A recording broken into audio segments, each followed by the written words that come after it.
Bienvenue à vous. Comme vous pouvez le voir, c'est une photo, ce n'est pas une vidéo pour cette introduction, à nouveau comme les autres précédentes du mois dernier.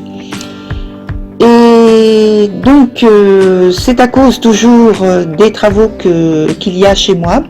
Ça prend des longueurs, difficiles à supporter parce que tout le quotidien est malmené. Alors, j'espère que vous vous portez bien. Je voudrais aussi vous souhaiter bonne pleine lune parce que je mets en ligne ce jour, c'est-à-dire le 5 mai, aujourd'hui, pleine lune en Scorpion. Et voilà, j'ai envie de préciser pleine lune en Scorpion parce que il y a des choses à vivre émotionnellement, je pense, pour chacun d'entre nous qui amènent des difficultés. Peut-être qu'il y a des choses joyeuses, ça n'empêche pas, bien sûr, mais je pense que c'est surtout au niveau karmique pour certains d'entre vous. En tout cas pour moi ça l'a été. Et c'est pas fini parce que en fait voilà, c'est juste aujourd'hui le 5 et moi ça a commencé depuis mercredi. Donc après ça dépend du thème de chacun, comment il se présente. Alors soyez pas surpris d'avoir des choses qui ressortent et qui viennent du passé, voire de l'enfance. Voilà, je ne vais pas m'étaler davantage, je suis en train de préparer une vidéo spéciale d'astrologie pour ma chaîne, l'autre chaîne, et j'en parlerai plus longuement. Bon, ça prend du temps évidemment parce que comme je suis empêchée, retardée constamment par ce qui se passe chez moi pour les travaux, voilà, ça tombe pas exactement au niveau de cette pleine lune.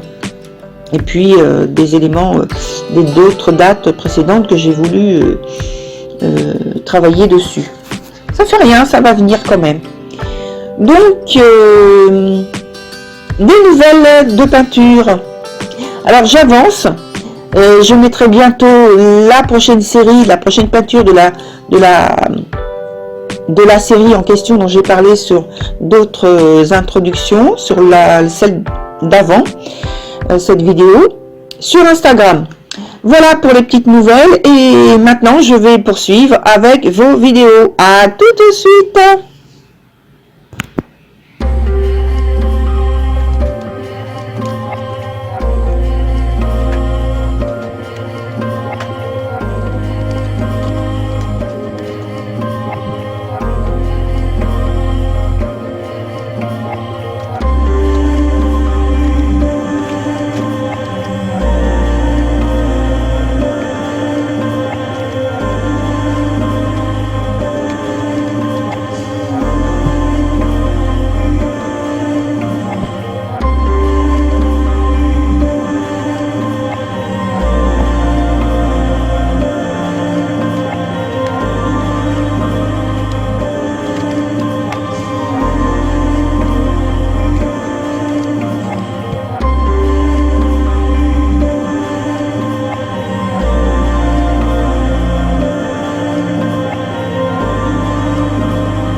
Voilà, chère Vierge, on se retrouve pour votre tirage mensuel concernant les personnes de votre signe qui sont en couple.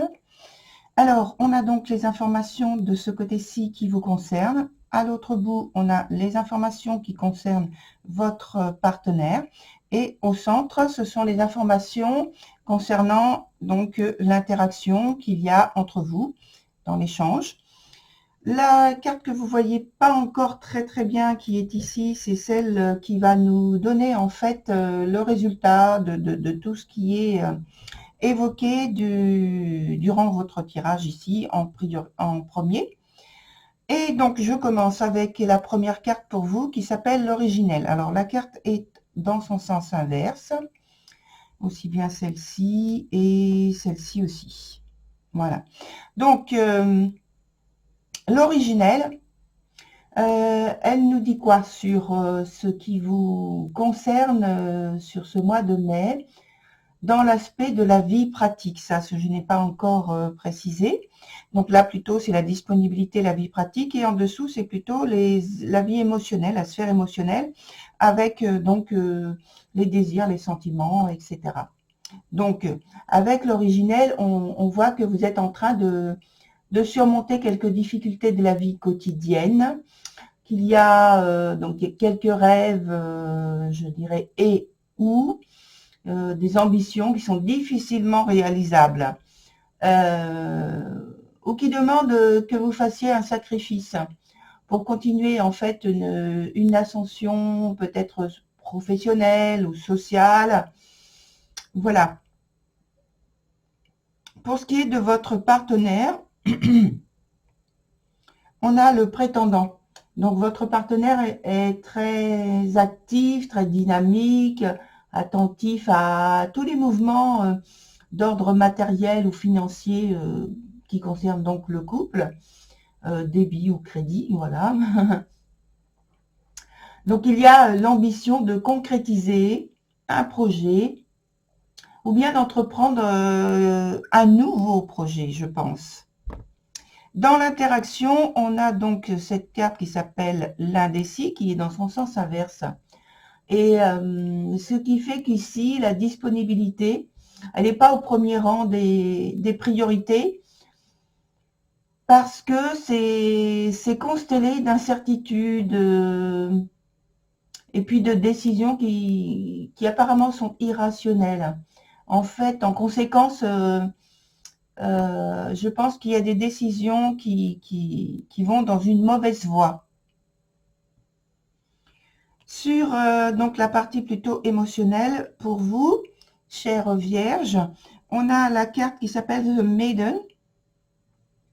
Alors, je pense que vous avez de nouvelles initiatives. Et avec joie, spontanéité, je pense que vous sentez que des nouvelles promesses de la vie vous arrivent. Elles sont en tout cas suggérées. C'est un pressentiment sans doute, hein. La vie sentimentale se présente bien et vous êtes attentif à chaque détail, et chaque détail d'ailleurs que vous soignez avec minutie pour que tout soit réussi. Avec The Maiden, on parle d'effervescence, d'esprit, de jeunesse, voilà, tout pétille. Sur donc ce qui concerne votre partenaire, on a la carte qui se nomme Epena's Wild Daughter. Donc la carte, comme on l'a vu tout à l'heure, elle est renversée. Et là, je pense que sentimentalement, pour votre partenaire, cette personne fait face à ces paradoxes. Rester, je pense, sans réponse, sans solution. Il y a des idées, des envies qui sont irrésolues, donc, et qui tournent à l'obsessionnel, qui tournent en cauchemar. Et dans l'interaction, on a donc la carte qui s'appelle The Singer of Transfiguration. Et donc c'est tout de même, hein, c'est tout de même un temps de gaieté entre vous, retrouvés.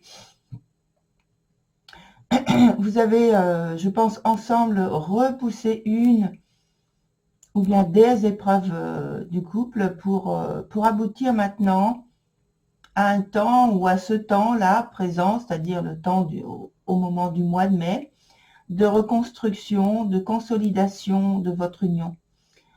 Et alors, on peut se demander quelle sera la prochaine étape. La prochaine étape qui passe par la carte qui s'appelle donc le pape, un arcane majeur.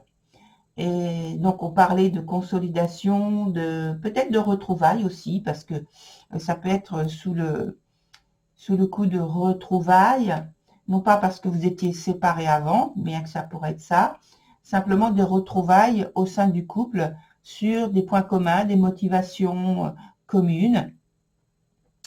Et puis, donc voilà, en tout cas, ce sont des bonnes bases d'évolution du cœur, la sensualité, la spiritualité. Et puis, donc voilà, c'est une occasion, je pense, dans cette évolution, de vous retrouver, de retrouver de l'harmonie dans le couple, de l'entente, voilà, d'aller ensemble et de faire ensemble des choix communs et d'aller dans une même orientation. Alors, je vais prendre, voilà, je cherchais mes cartes.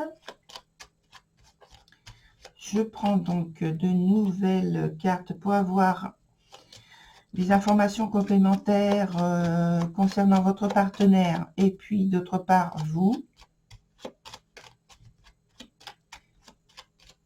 pour voir donc comment sont reliés l'aspect plutôt pratique et l'aspect pratique et puis l'aspect sentimental. Voilà. Ce qui se passe peut-être à l'arrière-plan, qui donne des explications. Voilà. Alors, une carte pour vous, une autre pour votre partenaire.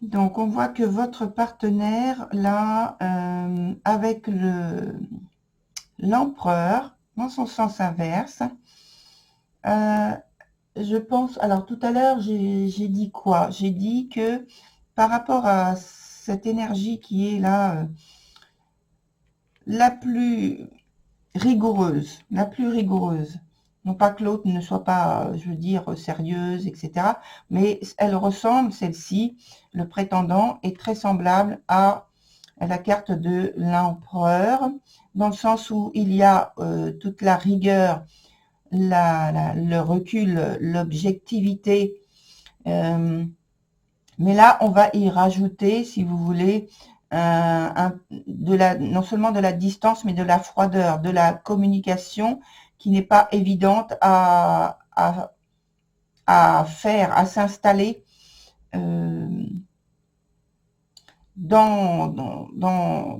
par rapport à cette personne qui a du mal justement à transmettre les messages qui lui viennent à l'esprit ou s'exprimer tout simplement. Là, il y a beaucoup de froideur, de distance.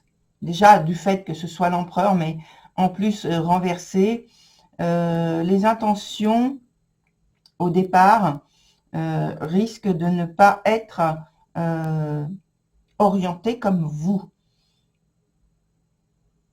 souhaitez le faire. Il peut y avoir débordement, c'est-à-dire excès dans l'autorité, dans la discipline. C'est plutôt quelque chose qui est imposé plutôt que proposé. Vous concernant avec la carte de l'étoile, on a beaucoup plus donc déjà de douceur, d'adaptabilité, d'imagination, de créativité, d'intuition même, guidée par donc l'intuition, et la volonté aussi d'être dans le calme et de faire passer des messages de cette façon-là. C'est plus facile d'être dans la fluidité, d'être dans la transmission. Voilà. Donc, on en vient maintenant à la dernière partie, puisque je prends donc ce jeu pour avoir 3 nouvelles cartes, pour avoir des informations en complément.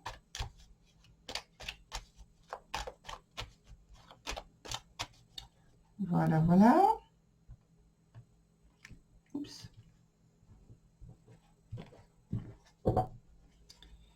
Et donc, 3 nouvelles cartes que je prends. Alors, c'est un ensemble, hein, c'est pas une distribution, une partie pour vous et une partie pour votre partenaire. Non, ça c'est un ensemble, les 3 cartes. Voilà. Donc, on a... Alors, ce qu'on nous dit, c'est qu'il y a des choix à faire. Au moins un. Au moins un. Choix à faire. Il y a donc en rapport avec ce choix, je pense qu'il y a donc un engagement et un engagement pour, je pense, une distribution, un partage, des nouvelles qui sont bonnes. Enfin, une annonce, en fait, c'est la volonté d'annoncer quelque chose de, non pas de périlleux, mais annoncer quelque chose d'agréable, de favorable, et je pense que c'est en lien avec la carte du pape. On parle de consolidation, et d'où l'idée, tout à l'heure, dont j'ai parlé aussi, de retrouvailles dans le couple. Voilà, de transmission, etc. Et on a aussi, avec la dernière carte là, qui nous indique qu'il y a justement dans ce partage des moments de sortie qui peuvent être programmés, planifiés, où vous vous retrouvez. On est toujours dans la retrouvaille, hein, voilà. C'est une occasion de pouvoir à nouveau avoir des projets communs, d'être dans le partage et la transmission, la joie, la gaieté. Voilà, très chère Vierge, pour votre tirage. Eh bien, belle continuation à vous. Et moi, je vous retrouve prochainement sur une autre vidéo. Au revoir.